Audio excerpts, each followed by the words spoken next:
itigil ang biding-bidingan sa pamamagitan ng pagribid ng DPWH ng mga proyekto hindi sapat ang ibinaba ng presyo sa bidding. Nasa kapangyarihan din ng Kongreso na i-audit ang resulta ng mga bidding sa DPWH at gampanan ang ating oversight function. At ako po ay nagvo-volunteer sa Committee on Public Works para tumulong sa oversight function ng Kongreso sa lahat ng mga bidding ng DPWH sa buong bansa upang matiyak natin na walang pera ng taong bayan ang mawawala sa lutong bidding o biding-bidingan sa DPWH. Madam Speaker, ako po ay tumatayo upang maglahad ng isang solusyon sa overpricing ng mga proyekto ng DPWH.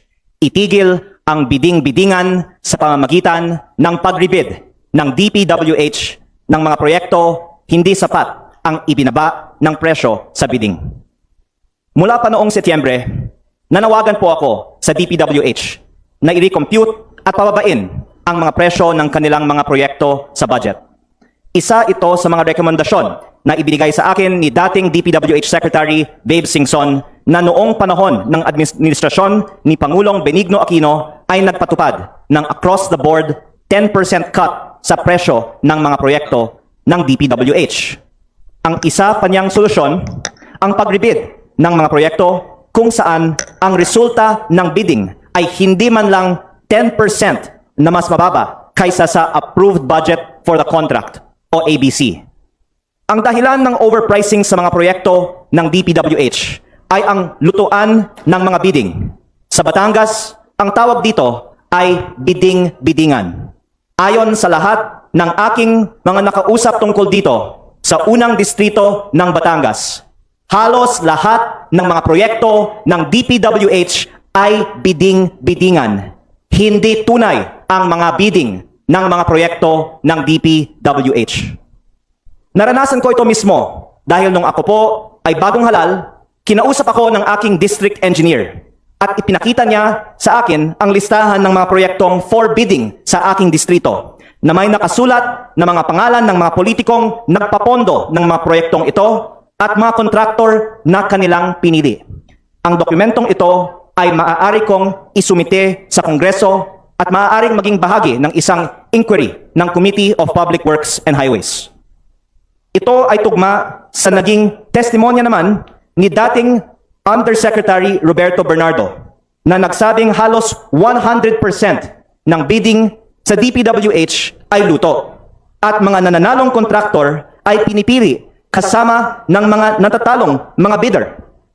Maging ang ombudsman ay nagpahayag na sila ay nag-iimbestiga sa practice kung saan ang mga losing bidders ay umano'y binabayaran ng humigit kumulang 3% na bahagi ng DPWH contractors sa mga kontrata na tawag sa Batangas ay mananahod. Naging posible ang ganitong sistema dahil kailangan ma-pre-qualify ang mga bidder ng district or regional office ng DPWH at maaaring humanap ang DPWH ng butas sa napakaraming mga dokumento upang i-disqualify ang isang bidder. At kahit manalo pa isang kontraktor, maaari pa rin silang pahirapan sa implementasyon ng proyekto o sa paniningil sa bayad nito. Kaya dahil dito, alam ng ibang mga kontraktor na wala silang pag-asang manalo kung hindi sila ang piniling manalo. At madalas ay hindi na lang sila bumibili ng bidding documents. Maraming mga posibleng solusyon upang tuluyang wakasan ang bid rigging sa DPWH. Isa rito ang reforma sa bidding process kung saan unang isusumite ng mga bidder ang kanilang presyo at saka na lang gagawin ang post-qualification. Sa ganitong paraan, kahit ma-disqualify ang isang bidder, makikita pa rin kung gaano kababa ang kanilang bid na maaaring maging batayan kung nararapat na suriin o ulitin ang resulta ng bidding. Isa pang solusyon batay sa testimonya ni dating Undersecretary Bernardo ay ang pag-auction ng mga proyekto upang maiwasan ang sabwatan o collusion ng mga kontraktor at mapilitan silang magbigay ng pababa na presyo.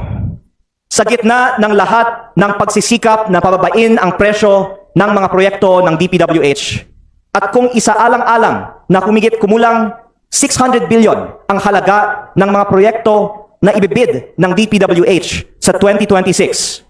Umaasa po ako na sa susunod na pagdinig ng Committee on Public Works ay matalakay natin ang iba't ibang solusyon upang wakasan ang bid rigging sa DPWH. Kasabay rito, umaasa rin ako na gagawin ni DPWH Secretary Vince Dizon ang ginawa noon ni Secretary Babe Singson na ipa-rebid ang mga bidding na hindi sapat ang ibinabang presyo mula sa Approved Budget for Contract o ABC. Sa pribadong sektor, kung ano ang ABC mo, hindi ibig sabihin yan ang gagastusin mo. Kung 600 man ang ABC, kung pakiramdam mo ay hindi ka nakakakuha ng tamang presyo, i-rebid mo ang proyekto. Kung sariling pera mo naman ito, makikipagtawaran ka pa para makakuha ng 30% na mas mababa o 420 sa 600 pesos o kahit 10% na mas mababa pa o 540 sa 600 pesos. Kaya ang punto ko, kaya ko nais na ibahagi itong solusyon ngayong araw na ito. Nasa kapangyarihan ng Secretary ng DPWH ang mag-rebid ng mga proyektong hindi sapat ang ibinabang presyo mula sa Approved Budget for Contract o ABC. Nasa kapangyarihan din ng Kongreso na i-audit ang resulta ng mga bidding sa DPWH at gampanan ang ating oversight function. At ako po ay nagvo-volunteer sa Committee on Public Works para tumulong sa oversight function ng Kongreso sa lahat ng mga bidding ng DPWH sa buong bansa upang matiyak natin na walang pera ng taong bayan ang mawawala sa lutong bidding o bidding-biddingan sa DPWH. Maraming salamat po. Majority Leader. Madam Speaker, I move to refer the speech of Representative Leveste to the Committee on Rules for its appropriate action. Any objection? Hearing none, the speech of the Honorable Leveste is referred to the Committee on Rules. If Secretary Dizon will lower prices by 25%, I don't even need to ask if he has any interest in DPWH contracts, because anyone who will lower prices by 25% is showing that he is against kickbacks. So I hope that Secretary Dizon will be a hero and lower prices by 25% and show that he is against kickbacks in DPWH. My other point a while ago is that there's also more information that he can share, and I already said that earlier. And again, I hope that, number one, the past budgets per district be disclosed, and the 2026 budget per district can be disclosed, so that we can see what districts have not gotten their fair share of the budget. And again, a while ago, the video showed that Secretary Dizon said wala po silang alam na meron ganong mga proyekto na insertions of senators or other politicians, and it is an open secret that politicians do give lists. Again, I would want more projects in my district, as would any congressman, not for a personal benefit, but for the district's benefit. And I think that it would be good to be transparent then, because if I were granted my request, it would be for additional classrooms. But if there are requests before for flood control projects, and then asphalt overlay, or overpriced solar streetlights, let's just be transparent on what people have requested that has been granted in the budget. Because again, Secretary Bonoan admitted that there is a leadership fund. To add, out of the 600 billion pesos DPWH budget, there's allocable and non-allocable. And if I'm not mistaken, there's around 400 billion of allocable. So there might be close to 200 billion of non-allocable, which the district representatives might not know who is behind. So let's see what this non-allocable is. And that, again, there's even some data that I have here. There's other data that others also have. Much of this can also be pieced together from other publicly available sources, and there's really no reason for this not to be disclosed, because others anyway have it. I just hope that Secretary Dizon be the one to share it, and preferably before the Monday Senate budget hearing. And just to make another point, Congressman Toby Chanco also recently asked the Committee on Appropriations to disclose the projects submitted by congressmen to the House APRO Committee. I highly respect Congressman Chanco, and he is really the source for much of what the public knows about congressional insertions in the DPWH budget. And what I'm adding is that the insertions begin in DPWH, but to Congressman Chanco's point, every congressman has been given a baseline amount of insertions, or we now call them amendments, of 150 million pesos. This is an amendment. There's nothing irregular about it, and this is part of the job of members of Congress to identify needed projects. So there is a 150 million peso per congressman amendment into the DPWH budget. And some have been given more and some much more.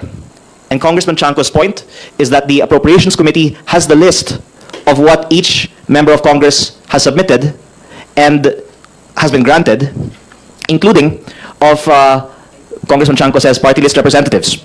So if you can see what the district representative has in his district, you can also see what a representative that goes beyond the district has submitted. And there's certain cases where these representatives have large budgets, which are worth looking into, and in some cases where they also have ties to the contractors that end up getting awarded these projects. If I can just share the following that affects my district.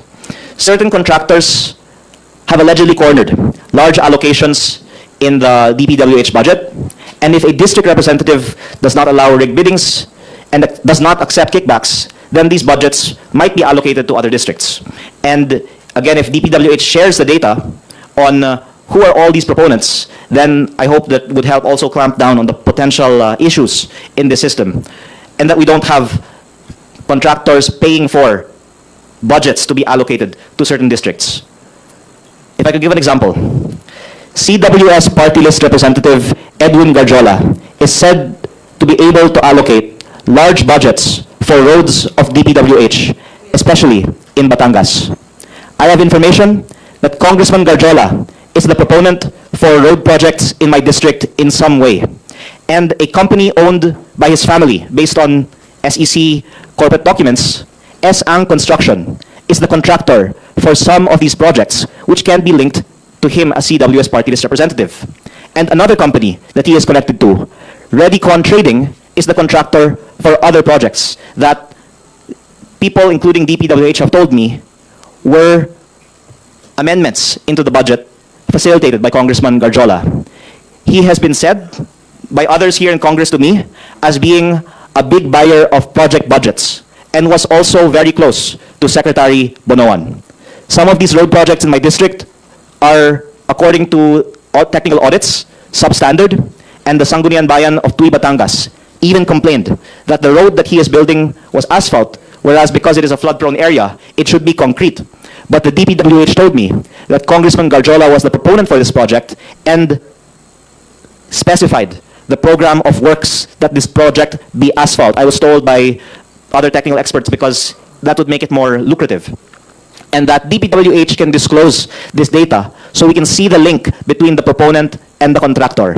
Some of these projects might no longer be under the name of the proponent, but it will be a good start to just release the available data on who is the proponent behind the projects that are alleged to have been amended into the budget by Congressman Garjola. And again, this is a current subject. One, the 2025 projects are still being implemented. And if we have found out that they were amended by a certain congressman who has also links to the contractor that DPWH awarded to, I think that would be worth someone looking into. And second, that Congressman Garjola continues to have influence over the DPWH budget as the representative of CWS party list, with many connections that pertain to the DPWH budget. Again, I would like to repeat that based on the flood control hearings, the non-allocable budget under the leadership fund that were reportedly sold should be looked into, and that it's around this time that the House General Appropriations Bill has been approved, that advance payments for projects are paid. It's very important that we get to the bottom of who is proposing these projects that have been accepted into the recently approved budget, so that we can trace, just like in the example of Congressman Garjola, if they are connected to the contractors that are eventually awarded these projects. Again, given prices have not yet been lowered on DPWH projects, one can surmise that the system of paying kickbacks continues in DPWH, and that now that the HGAB has been approved by Congress, ang bigayan ng mga kickbacks ay nagsimula na, o nagawa na, o tutuloy na.